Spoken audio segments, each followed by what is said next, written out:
Hello everyone, here we are, Module 3, and in this week we're watching a film called Nosferatu. It's a 1922 silent feature film. This is actually the oldest feature film we'll be watching the entire course. It's directed by a German filmmaker named F.W. Murnau. Early in cinema history, right, the film sophistication is evolving quickly. Like what they're able to do with the medium is evolving very fast. And there's new styles and new genres being developed very fast as well. And this is an international thing, not just an American thing, right? Early on in cinema history, we're just filming. The inventors are coming up with the process, and they are just filming people doing everyday things. And then very quickly, people from the theater started to come over to cinema and kind of turn it into a storytelling process, right? So there's a video on the contextual page that'll give you a little bit of insight as to what early film history looked like in a very quick video, and that'll give you a chance to kind of see how we got to the point where we are in 1922. This is a German film. It was made post-World War I in Germany, which was a very stressful, tense era in German history as well as European history. The cinematic movement that this film belongs to is called German Expressionism, and we're going to talk a little bit about movements in cinema history here in a second, in the next slide actually. German Expressionism is one of the earliest, if not the earliest, movement in cinema history when it comes to the storytelling process, okay? The film industry before this, again, was kind of something called actualities, which was just almost documentary-ish. There's a Soviet montage movement, which was from the 20s to the 30s, so there's a little overlap. Italian neorealism was a popular one, and that one's 50s-ish, 45 to 50. You have the French New Wave, which is the 50s to the 60s, and that's something we're actually going to hit next week with our film called Breathless. You have the Golden Age of Hollywood, which is the 20s to the 60s, and the British New Wave, which was from the 50s to the 60s. Now, there are movements that go on past the 60s, and we'll talk about those a little bit later, but I wanted to give you some idea about how kind of the film industry was evolving and what some of these early movements were called, okay? German Expressionism. So what kind of defines it? German Expressionism was based in an extreme movement of anti-realism, right? What's going on in Germany at the time is, again, very stressful political unrest. World War I just happened when this film was made. Again, a lot of stuff going on in the European area, and people just wanted something different, something to get away from what was going on in the real world, right? So this movement was something that was cross-disciplinary. So you can see there, it talks about how you saw this kind of anti-realism in architecture, in dance, in painting, in sculpture, and in cinema. So it did venture into all kinds of art forms.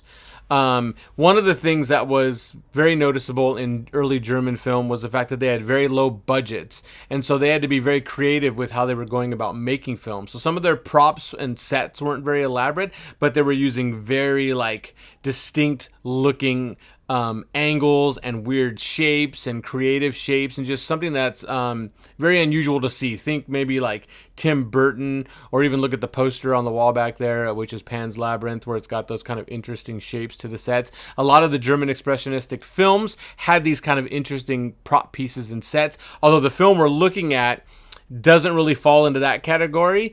It does fall into, again, this German expressionist thing. One of the things that they did a lot of in this particular movement is the films often dealt with topics like insanity and betrayal and monsters and kind of things like that, right? They often use dark and moody lighting as well. This movement was also very influential in the horror genre. This is actually considered an early horror film, and it was also very influential to a type of film called film noir, which we'll talk about later. So it's early in cinema. The cinema language is very new, so you're going to see when you watch the film that it moves a little bit slower than you're probably used to, and the variety of shots might not be what you're used to, but this is filmmakers writing and inventing this new language, and so hopefully you'll appreciate it for what it is and can enjoy what you're watching. One of the things we want you to do this week is sit, look at the film, and kind of compare it to our film from last module, which is Slumdog Millionaire, right? They're going to be vastly different.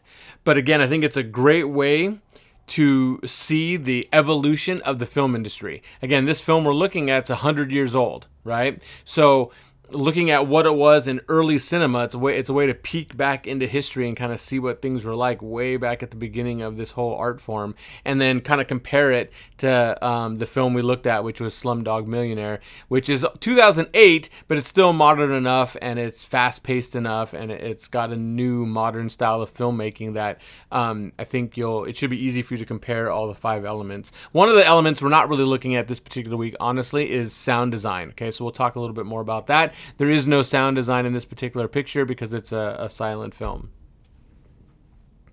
Again, we're going to start with narrative directing / writing as the first element that we talk about.